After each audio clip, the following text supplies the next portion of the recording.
Welcome back to HeightsCast, the podcast of the Heights School. This is Rich Moss with you from the campus of the Heights in Potomac, Maryland.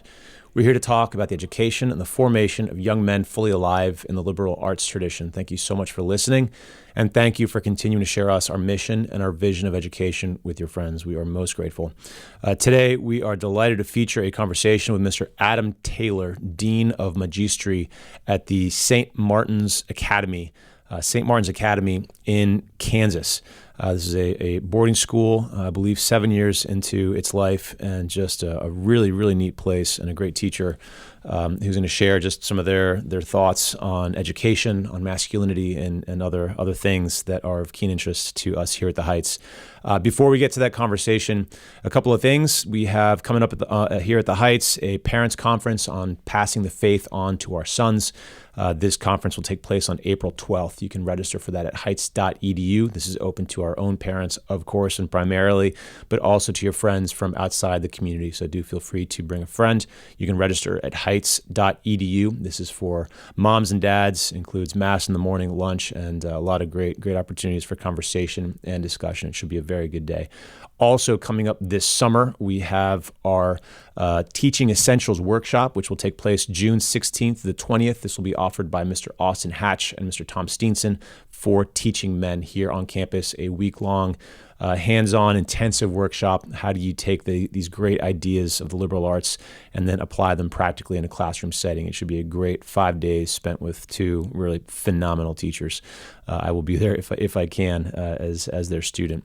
A lot of good stuff on the forum, the new Forum Faculty Podcast, our headmaster's Substack, all sorts of great things. So do jump in there to learn more about everything that's going on. But for now, Mr. Adam Taylor. Mr. Taylor recognized his calling education from an early age. His parents, James and Linda, were both teachers, musicians, and poets. After graduating from St. Mary's Academy in Northeast Kansas, Mr. Taylor briefly attended Kansas State University before enlisting in the United States Marine Corps in December of 1992. For 20 years, he served in a variety of leadership roles and worldwide locations, retiring in May of 2013.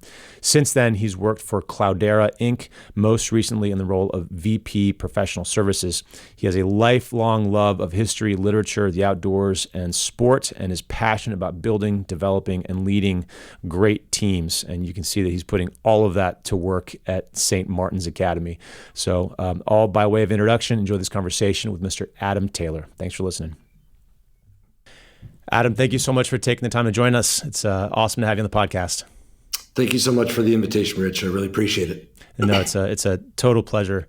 And just to begin, I'd love to give folks some context. I've spent a fair amount of time on your school's beautiful, beautiful website. Can you share with our community of listeners more about St. Martin's Academy and just tell us more about the project? It's really, really beautiful. Absolutely. Yeah, happy to. So St. Martin's Academy, we are currently in year 7, so pretty young as these schools go. We're about 70 students total. It's a high school, boys boarding school that is situated also on a working farm. So we have tried to maybe first and foremost have this blend that's a bit of a Benedictine way of viewing life of Ora et Labora, that there's the daily liturgy, there's the daily chores, there's the daily academics, and the daily athletics that all work together in concert for our school. We have boys from, as you can imagine, kind of all over the states that come to us and from all sorts of backgrounds and types. And our curriculum, I guess you would call it classical, but we kind of view ourselves a little bit more in the vein of medieval schools, at least hopefully, in that the combination of the earth and the heavens together. Okay. Can you say more about that?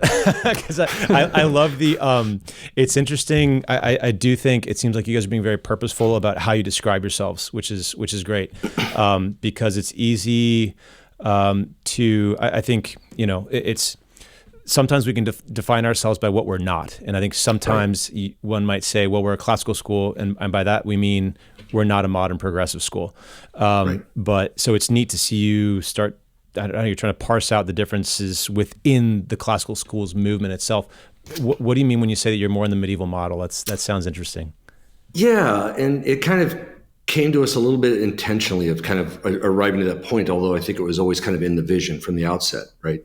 But it was actually a couple of years ago. We were getting ready to launch into our new school year, and I was meeting with Dan Kerr, the headmaster and president, and we were just talking about the curriculum the oncoming year. And he'd been asked the same question at a conference. I think it was a Chesterton conference, and folks came up to him afterwards and said, "So, are you guys a classical school?" And he was recounting this story to me, and he said, "I didn't really have an answer for them." And without even thinking, I just blurted it out. Maybe it's because I just come back from Clear Creek Monastery, but I said, "No, it's not classical, it's medieval." And he's like, "I like that."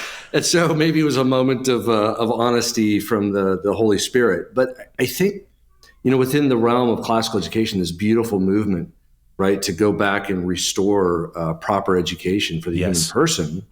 Our approach to that is that is good, but really the entirety of the whole person, especially young boys, as you guys well know, right, is the work of the hands, the work of the body, the R's of the body. And that also, too, plays a part in the education of the whole person. And so, in that way, drawing on inspiration from, like C.S. Lewis and others who talk about the medieval ages as this age where heaven and earth were closer together, right? There's less space in between them. I think that fits very well with what we're trying to do, and bring those two together: reality of God's creation and the reality of the hidden world of God in His creation. Beautiful.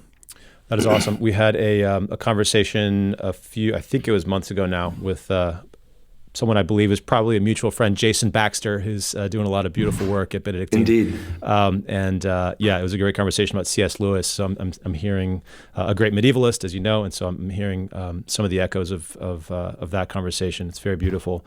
And then another question, I hope you don't mind. I noticed on your website that you are I believe the head of Magistri at the school, and I've been on probably hundreds of school websites at this point. I don't know that I've seen that title. I'd love to hear more about your work particularly, and just what you do, how you got there, and why that title in particular. Sure. Well, the title also was a little bit of one of these fits of medieval inspiration as we were looking at our organization chart a year or so ago.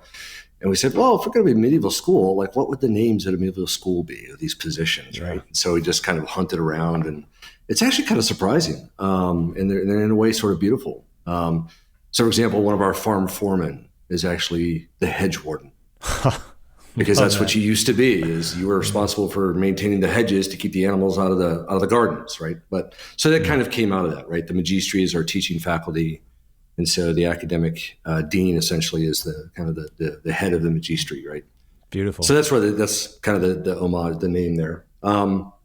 How I came to that position is a little bit of a travel road. So I started the school 5 years ago. I moved here 7 years ago before it started with my family. And my son was in the first class that went through St. Martin's. And then, so about 5 years ago, one of the founders left. And so I was approached by Mr. Kerr and him to say, hey, would you be interested? And it's one of those immediate moments where instantly the answer is yes. But then you're also equally terrified by what yes means. And so took a little time to think and pray, talk to the wife and family, and joined. So as she joined as assistant headmaster to help out Mr. Kerr, and largely at that point kind of focused on day-to-day operations, sort of execution of this growing school, right, from Dan's vision. And then, but as it went on, I was teaching a class or two. But as it kind of went on a couple of years ago, just started having more and more desire to return to the teaching as the primary role. And so Dan approached me 2 years ago and said, hey, I think you could handle both for now. Why don't you take on the academic dean role too? To which I was very grateful. And so have been in that role for the last 2 years. And then this year we brought in a new headmaster. And so I was able to divest kind of the operational side of what I was doing and really just focus in on the work of the academic and the curriculum, Beautiful. Which has been marvelous. Beautiful. That sounds amazing. I hope you don't mind my asking, because we, I think we're both kind of brother schools in a way of an effort that I think is very, very important, and unfortunately not done enough in as many places as it needs to be done. This idea of educating young men in a way that respects their nature and instills a love of their vocation. But so many people say, "Oh my gosh, you guys need to start another school and name your state, name your place." And it's interesting because in a way it's like, well, we can't. That's not for us. It's not our model. What you need is individuals to see the need and then do something a little crazy and step up and do it themselves as a community. And I believe you've got a background that's not in education specifically, right? They kind of brought you from a different career into this role of being a leader of curriculum in a school with a fantastic curriculum. Can you tell us a bit about where you came from and just that jump? Because I think it'll be interesting for some of the listeners. Yeah, it's definitely not traditional. That's for sure. So after high school, and it's worth noting, I went to a good Catholic school. Was kind of surrounded by the liturgy, good folks, but probably more than anything else was my parents. My father's a teacher, an educator for pretty much all his life. And my mother was a teacher, but also just a beautiful maker of the home, right? In all the best senses of that word. So kind of had it in the blood growing up, right? Especially this sort of poetic knowledge approach to reality and the rest of counter reality. And then went to college. It was a rough time in life for me personally, and bombed out after 3 semesters. And then was kind of a little wandering and, a couple roads. But at 19 years old, I found myself enlisting in the Marine Corps because I knew I needed to figure out where that path was. Did not intend to stay beyond, my initial enlistment. And then through circumstance, got married to actually a good high school friend that I'd had. And we decided to stick around a little bit longer. Well, that turned into 20 years in the Marines, which was not expected. And that took me, as you can imagine, kind of all over the world and lots of interesting things. So obviously, as a bit of an aside, right, I kind of just have always had this desire to get into teaching, right? Just kind of in the blood. And, I'd have these moments of crisis, of conscience, like, oh, I should just get out and I should go teach somewhere. And my very wise wife just said, God willing, you've got time. And what better in a way, sort of experiential gift you've got to be, in the military, in reality, leadership, young men, all the rest. And she was absolutely right. And so 20 years, I retired. Thought I was going to teach then, but couldn't find the right place. I must say I didn't know about the Heights back then, or maybe I would have come a calling. But then went to work for all things Silicon Valley, hotshot big data tech company, and did that for about 7 years until life and the Holy Spirit brought us down here to Fort Scott, and as the rest you say is history. But yeah, definitely those experiences. From the early sort of germinating of the seed with my family and my father and mother, lovers of the classical education, the reality, through that sort of experiences and now being able to kind of replant that and regrow it and nourish it has been wonderful. Outstanding. Well, you're talking the talk and walking the walk, which is really so beautiful. And again, it's super easy to say, and I don't want to say super easy. That sounds dismissive. It's many of us can want schools. Many of us can know that we need schools, but it takes a special something to do the work and to allow that principle of subsidiarity to create a little community of learning. It's a beautiful thing that you're doing. Yeah. So. Yeah, thank you. Well, and likewise, you guys too. I mean, tip of the hat. I mean, you have 54 years. Yeah, is that right? That's right. So to be able to do that and sustain it and grow it and keep it going, so God bless you all too. Yeah, no, it's amazing. The Holy Spirit, as you said. So we'll keep doing what we do. But I love, like I said, I love your website. It really clearly explains so much of what you do and why.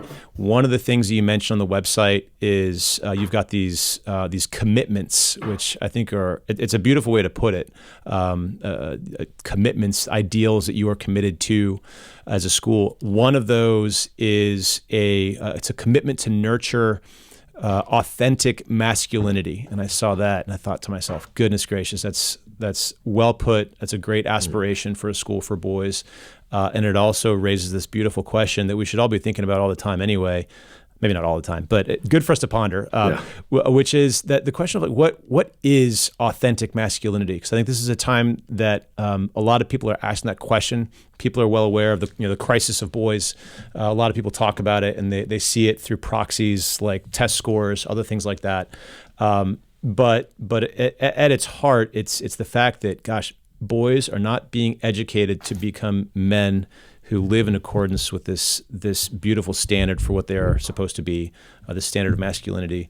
So as you all are trying to restore this idea or to nurture authentic masculinity, how did you describe masculinity to your students or to yourselves?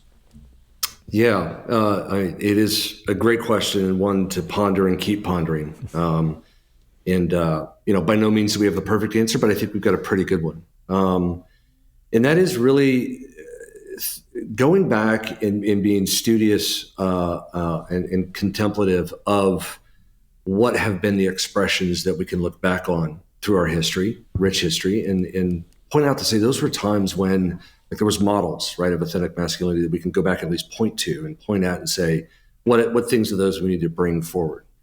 And I think one of the first places to start is just our patron saint, Saint Martin himself. Whose beautiful painting done by one of our first graduates, his father's, now hangs over our hearth.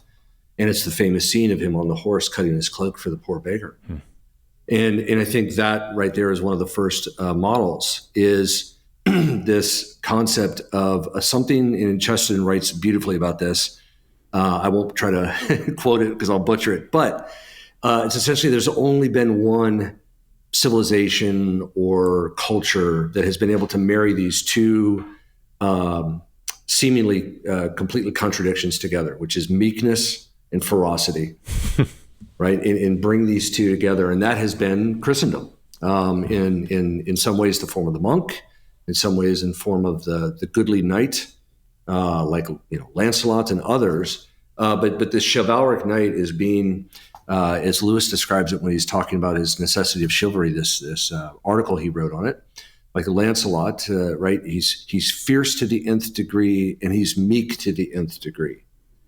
And so boys have a natural ferocity, right? I mean, it's in them. You don't have to really work on that per se. And this is where kind of the modern world, I think, one of the ways they astray is, you've got guys like David Goggins, for example, right? Who's admired and respected. He's out there just punishing himself, right, to drive himself, but it's lacking, at least publicly, that meek side of it, right? There's the ferocious side, but it's this meek. And what does meekness mean?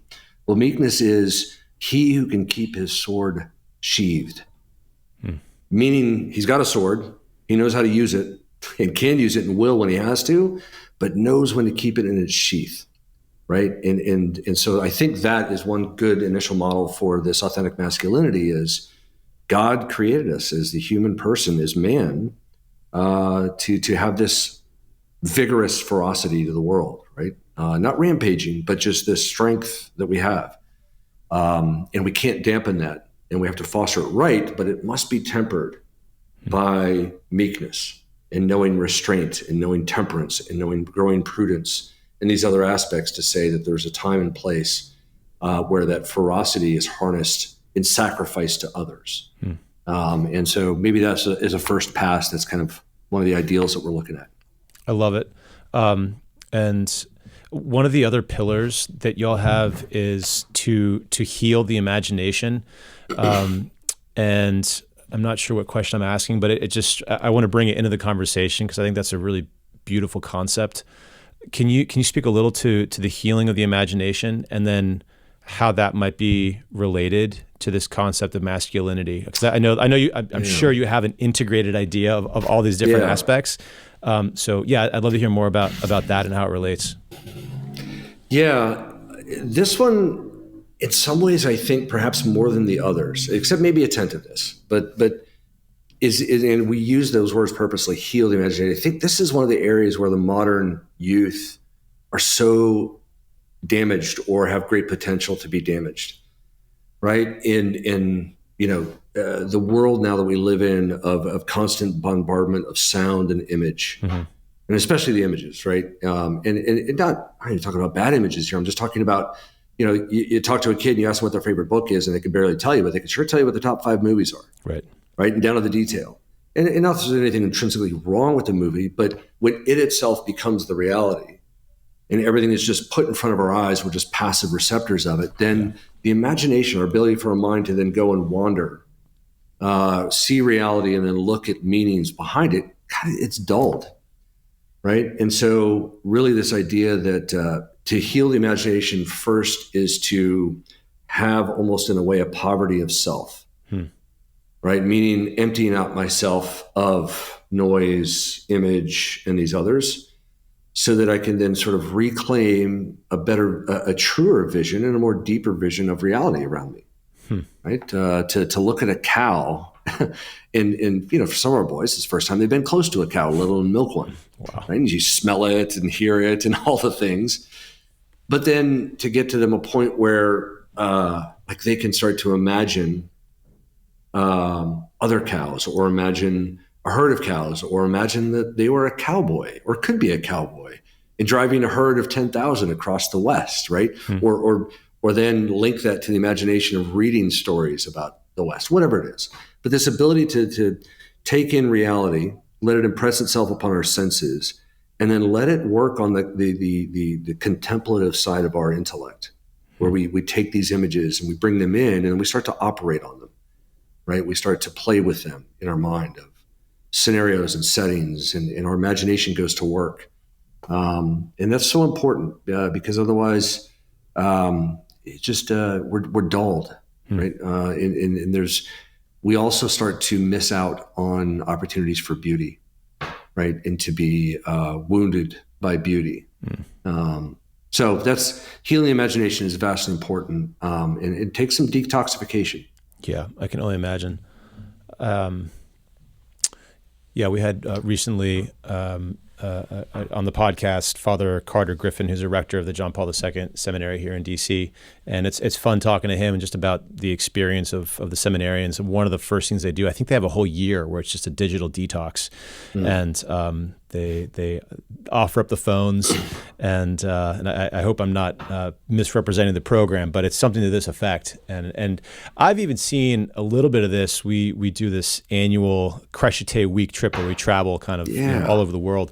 But on our particular trip that I'm blessed to do with our lower school head, we take guys and we ask them to check in their phones on day one, and it's fascinating to see how. Honestly, I don't think we don't sense a lot of a fight to get the phone back. I think there's something in them that wants to let it go, that actually realizes that it's a burden. And of course, I wouldn't say that, but I think it's a lived experience. So it's neat that you've brought that into your work, and in a more kind of persistent way. Probably, How do you all manage technology and digital devices and things like that? 0. Yeah. So we encourage parents not to send the boys with a device, which can be a little daunting, right? They're sending the boy far away, and but then if they do, they're checked in at the door, and they don't get them until they go on break. And then we ourselves, the faculty, just you have to use some technology to run a school, but just minimize screens. And so even in the classrooms, at most we'll, try to project some slides or something like that on the wall, but very little of it. So screens are pretty much, non-existent at campus. It's awesome. Yeah. So then getting back to the topic of masculinity, it strikes me, I love how you described this function of imagination to immerse yourself in reality, to bring in those images and to allow your mind to operate, to contemplate. The balance, or much of the conversation, I'd like to address how some of the ways that you at St. Martin's try to foster this sense of masculinity in your students.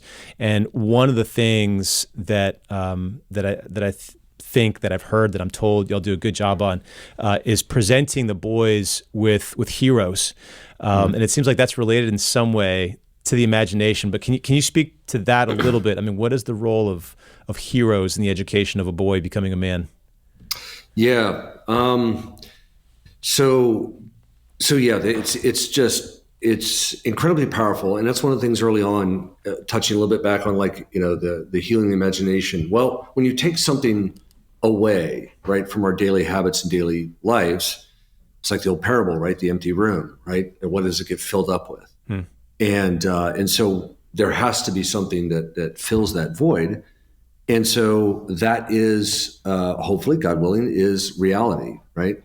And so in doing that, you're opening a bridge by which the boys can move out of themselves. Because I think that's actually one of the understated things, perhaps, about this conversation about authentic masculinity, and especially with young boys, as anybody who's been around them knows, as a parent or a teacher, they can be blissfully unaware of anybody else around outside of themselves, right? Yes. Yes. And then you get them in large herds, and it's like a pack of wild dogs, right? They just all kind of lose their minds. But it's trying to get them to move outside of themselves and understand that there's a world around them that is worth paying attention to, coming to see beauty in, and then hopefully loving. And so that's part of one of the first steps about authentic masculinity is this idea of opening yourself up to there's other human beings around you. And therefore, that's where some of the meekness comes in and those things. And then where that's linked to the hero piece is, and this is why, the classical approach is just so rich, is that, what is the story of man, right? But a long chain of unbroken line of heroes and anti-heroes, right? And villains. And by offering these up in front of the boys in forms of rich, beautiful stories, even going back to the Greek myths and all that tradition, but then pulling that forward, is that it gives these boys the idea that they're here. So part of school is play, right? Ludus, for play. And I think one of the things early at this age is boys need to have like sort of many personas or faces to try on, right? And so the richer that backdrop or that tapestry of different types of people that they can go and sort of imitate. Like I'm going to go imitate Father Capon for a while, or I'm going to imitate John Bosco, or I'm going to imitate, Roland, or, one of these. It allows them to play in that. And then kind of through that discovering who they are. And so this idea of putting before them heroes that like if any one of us had to go imitate Padre Pio, we'd probably be depressed, right? Like how there's no way. But rather presenting them with these wonderful heroes through the ages and saying, look, there's things that try them on for a little bit, right? Look through the world through their eyes a little bit and find out where your strengths and weaknesses are and what things you can emulate or imitate as you go forward into manhood. And I think it just gives them this wonderful, rich background that they then can sort out their own path in life and what their fatherhood, their manhood is going to look like, whether it's a priest or a real, father of children or leaders of a business or anything else they desire to do. I love that. You mentioned anti-heroes. Can you say more about that? Yeah, I think the anti-heroes is part of that, right? Is we've got to hold up that other side of the mirror. And obviously, truth is calling them out for who they are, right? No ambiguity. And call the villain, and the villain should be the villain, right? But also in a way that still hopefully retains compassion, right? That is too one of God's creatures. And that we too all have the capacity to be a villain, right? It's easy to kind of point a finger, like you hold up a guy, it's overused, but a guy like Hitler, right? You talk about all that, and lay it bare. And it's easy for us to sort of look at that and poke our fingers and say, oh, we'll never be that guy. We'll never be a Stalin or a Lenin or, Danton from the French Revolution. But then we have to ask ourselves, but would we have been one of the crowd that stormed the Bastille or, massacred all the folks in September massacres, or would have been one of, Hitler's guards or something like that? We have to realize like, oh, wait a second, like the capacity for villainhood is also in me, but for the grace of God, right? And so that's holding up these anti-heroes for what they are, but then also kind of saying like, you too, unfortunately, because of our fallen human nature, like this is in you too. And so guard against that. How do you, I'm sure they probably do it in different ways, but as you consider your curriculum or just your approach, outside the classroom, one of the neat things about your school is that, I mean, gosh, you got the boys 24 hours a day. Like what what an amazing gift. So I'm sure there's a lot that goes into this. It's outside the curriculum, strictly speaking. But what are different ways that you do this? How do you present them with heroes, either in the classroom, outside of it? Doesn't have to be comprehensive, but what are some of your greatest hits? I think first and foremost is through the liturgy. Yeah. Right. That's the first one, where they just are continuously. I mean, Jesus Christ is the embodiment of the hero. Is the first and foremost. Right. And so just to have him close to their life, build a relationship as best they can with him. I think that's first and foremost.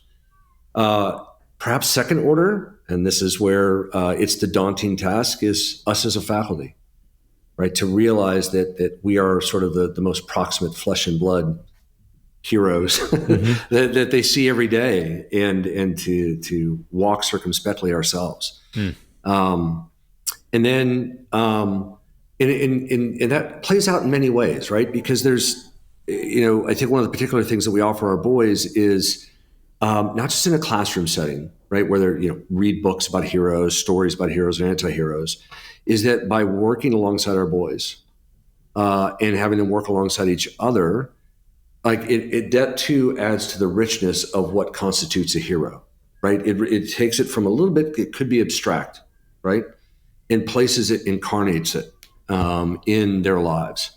And so they may look at the farm foreman, who's a young guy that's 23, 24 years old, and see him as kind of heroic, and might say, well, gosh, that guy's only 5 years away from me. He's not, some guy that's, 50, 60 years old, seems to have it all figured out, right? But he can be heroic. So I think that's a way to do it. I also think that in a wonderful way, the natural setting brings out a sort of heroism. And it's a heroism in the little things. Because boys just burning desire to do great deeds, right? I mean, it's wonderful. They want to go slay the dragon and, do all the rest. But I think a great way that they can come to realization of masculinity, real authentic masculinity, is to realize the heroism of just the mundane. And so getting up at 6 a.m. when it's cold, rainy, icy, whatever, and tending the garden, moving the animals from pasture to pasture, watering them, feeding them, milking, making breakfast, whatever else it is.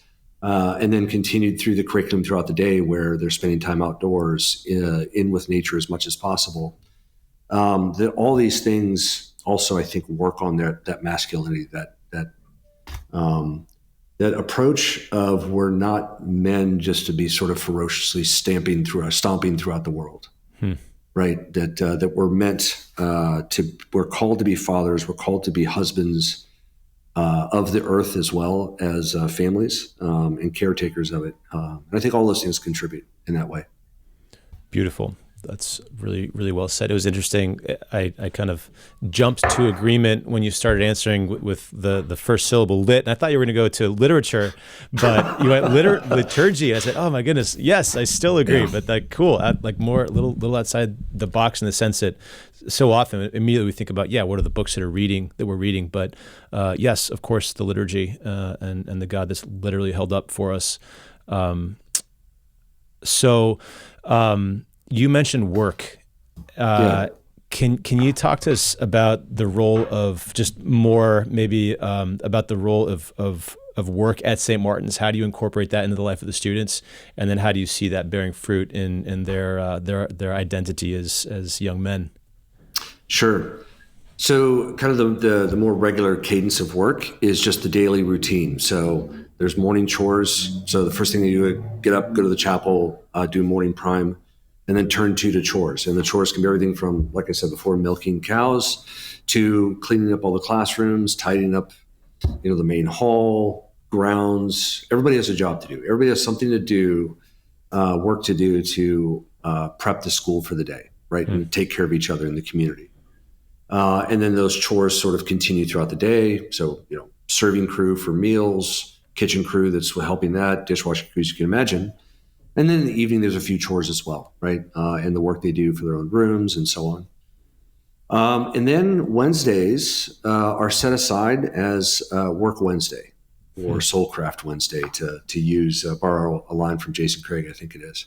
Or it's a different fellow, actually. But anyway, so Wednesdays are, we no formal classes, and the boys are ferried out on different teams. They could be working on campus, building fences, working out in the fields.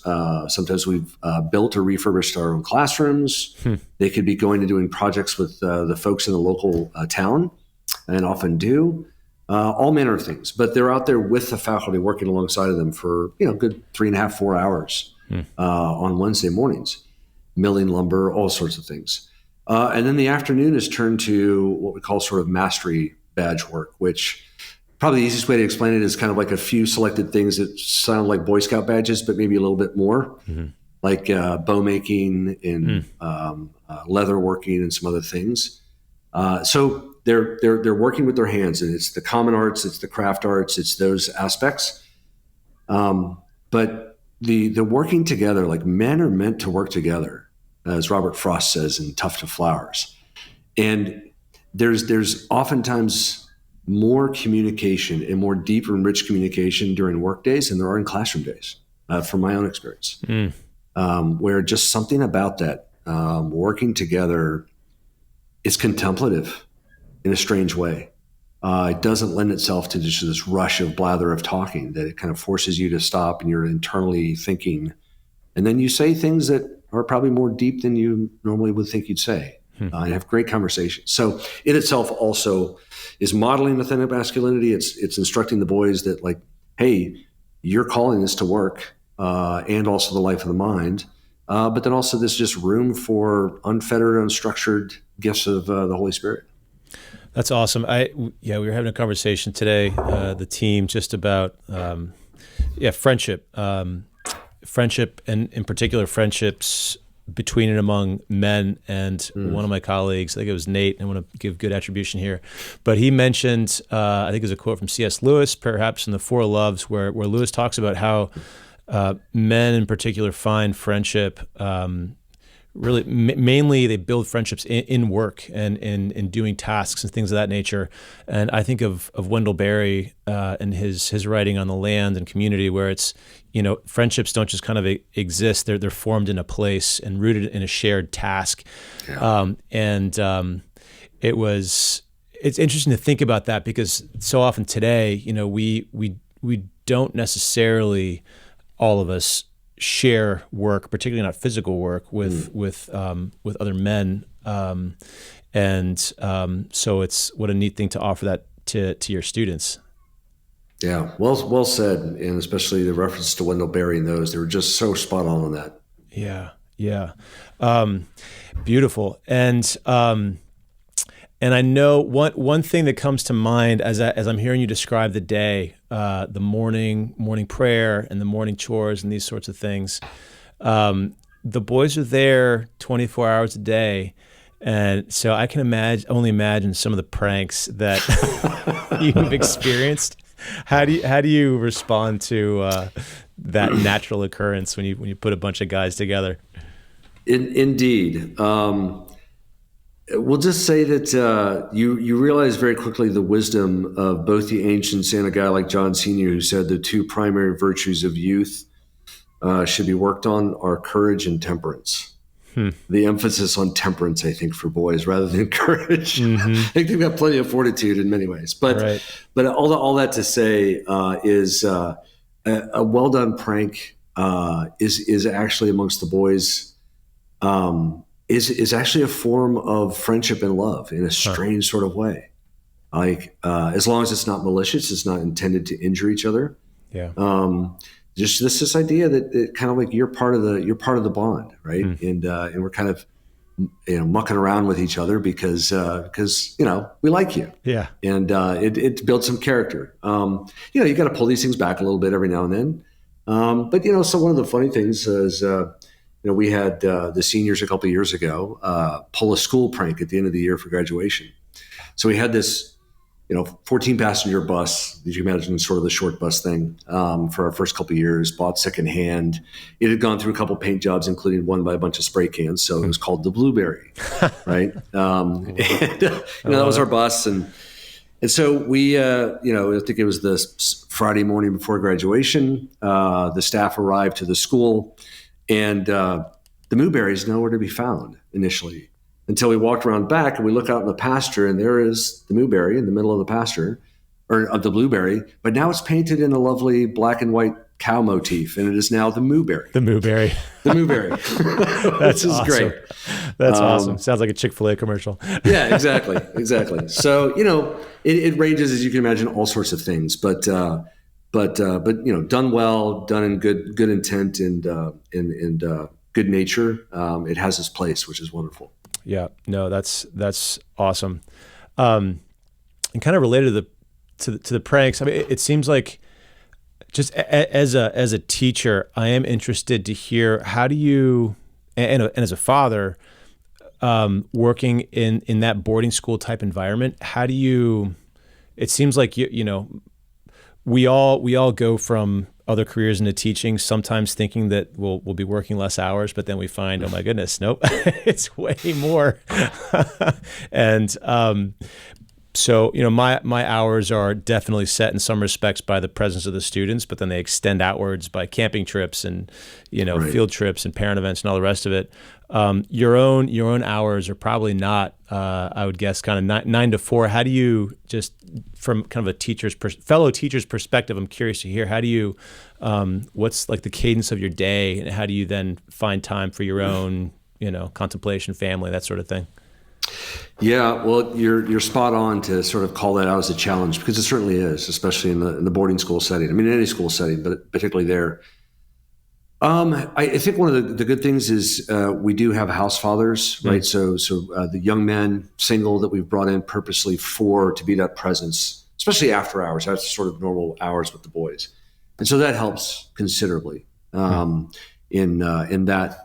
But there's a lot of other demands, and so one of the things is trying to, this year I think we probably have done about the best job of it, is to really look at our teaching schedule, kind of the Tetris game, right? That is putting all this thing together, and actually had one of our math teachers do it, because he's a whiz at this sort of stuff, and figure out ways to sort of try to get folks blocks of time, which helps out quite a bit, right? So get a couple hours down. Like for me, except for 1 or 2 days, my afternoons, I've got a little bit of 3-hour block in the afternoon, which is great to kind of reset in those things. But I think also, I mean, it's weird, because even though we do work, our hours are extended, there's also, and this harkens back to kind of this medieval way of looking at the world, right? In that sort of the medievals looked at the world in two ways. There was non-leisure and leisure. And non-leisure was the thing that got you leisure. And so the cadence of our rhythm, right, kind of this liturgical rhythm, means that we have great opportunity for multiple feast days. Like tomorrow on Wednesday, Feast of St. Joseph, it's a Sunday schedule. Love it. Right. Mass at 9:30. The boys have different games and stuff going on, and the rest of us just kind of take a breather day. So thankfully, I think we've done a good job of offsetting the pace and pull by having a little bit more, we'll just say, an eye to leisure, or a bias towards getting leisure when we need it. That's beautiful. But it's still a lot. Yeah, no, it is. It is. It's wonderful. It's a pace of work that most of us would probably not assume or take on, but for the strength and conviction in the importance of the mission and the love for the boys, of course. Amen. When you know it, I mean, and you've been there, and anyone who does the same, like, it's that one moment that just, it's priceless, right? Yes. And then it's all worth it. Totally. Yeah. And as you were speaking, one of the word that came to me was just, gosh, this is so integrated in the sense of, the prayer, the work, so many other things. And then you mentioned John Sr. Does your program have, he's sort of a grandfather or uncle to so many good things happening in the U.S. right now. Do you all have any roots in his program at the University of Kansas? Quite a bit. We hold him as kind of in a way a sub patron of our school. So my father was very close with John Sr. Studied at KU with him. He was a family friend. Our Dr. Klassen, our village elder, right? He's I love that staff. title. Yeah, that's great. whose only two responsibilities, by the way, are to make pronouncements and to avoid meetings, right? So I love it. But he's wonderful. John Sr. is his godparent, so he converted out of the IHP program. Mr. Kerr, several other of us have all sort of followed in their footsteps and really had his ideal in mind. So when you talk about like St. Martin's, the idea of it really goes back to John Sr. and to some extent his unpublished work about the idea of a school, Restoration of Innocence, where he kind of envisioned what this type of school would look like. So absolutely, very much forefront. Wonderful. If you had to talk to somebody who is kind of similarly situated to you before you entered education, are there any one or two books that you read that kind of led you or were helpful to you as you made this discernment and deliberation about teaching? Yeah, there's a few, and at the risk of sounding like I'm doing a shameless plug, I'm not. But my father's book, Poetic Knowledge, is one of them, and I say that not just because I'm a fanboy, but because so many people I come up to in education come up to me and say, I read your father's book, and that's what sort of unlocked at least that part of education, this idea. So I definitely say that one for sure. Awesome. Stratford Caldecott wrote two lovely books, Beauty in the Word and Beauty for Truth's Sake, that essentially are treatments of the trivium and the quadrivium that I think are done in a way, at least I've found, that are wonderfully accessible without losing any beauty and also not losing themselves in the weeds, right? Like you don't go to the end of the book and there's your prescripted curriculum, right? It's really about getting at the heart of the matter. And the idea of, so I'm actually going to Benedictine for a master's in classical education. And the first class we took was Education in the Human Person. And it was beautiful because it just said over and over, education is downstream from anthropology. And if we have our anthropology right, if you go to Augustine, you go to Aquinas, you go to all those, then your education naturally will flow from there and be directed at the truth, the good, and beautiful. So anything you can read along those lines, I think, is wonderful. I love it. Yeah, that's great. Education from anthropology, ethics from ontology. What is the thing, and then we'll figure out how to act. yeah, that's exactly. Great. Well, I think you've given us this has been great. It's been great. It's so neat to just step into your school from a distance, and some really beautiful things happening. I hope for the privilege of visiting it in person at some point. But I love your mission, how you enunciate it, and just all the thought that I can tell you've put into it. So thank you for doing what you're doing, and thank you for your time today. It's been great talking to you, Adam. Yeah, thank you so much for the opportunity, Rich. I love it, and it's always great to talk to folks that are in the trenches with this and build friendship and relationship. And so God bless you all. Continued success and growth to you and your mission, which is vital. Thank you, Adam. All right. That's it for this week, folks. Thank you so much for listening. Our thanks once again to the great folks over at St. Martin Academy for everything they're doing. Just so beautiful to see different things taking root in different soils, and this is a beautiful creation that's happening. Thanks, Adam, for sharing your thoughts with us on masculinity, on education, all the rest of it. So much for us to think about here at the Heights and beyond the walls. Anybody who's interested in this type of education, just a lot of great thoughts for us. Again, check out the Faith Conference for Heights parents and your friends here on campus, April 12. Visit heights.edu to register. Heights Forum, you can learn more about the Teaching Essentials Workshop in June. Do register there. If you would like to help us continue all of these efforts, whether it's this great art of educating boys here in Potomac, Maryland, or sharing this philosophy and the philosophy of our friends throughout the United States and the world by means of this podcast and other outreach efforts, please do, while you're at the Heights Forum, support the Heights financially. To do that, click on Give. You keep our doors open here, and you share the good stuff through those doors with the world. So thank you very much for listening. Thanks for being a part of the community, either here on campus or extended. We'll talk to you next week. Live, tide of Christ.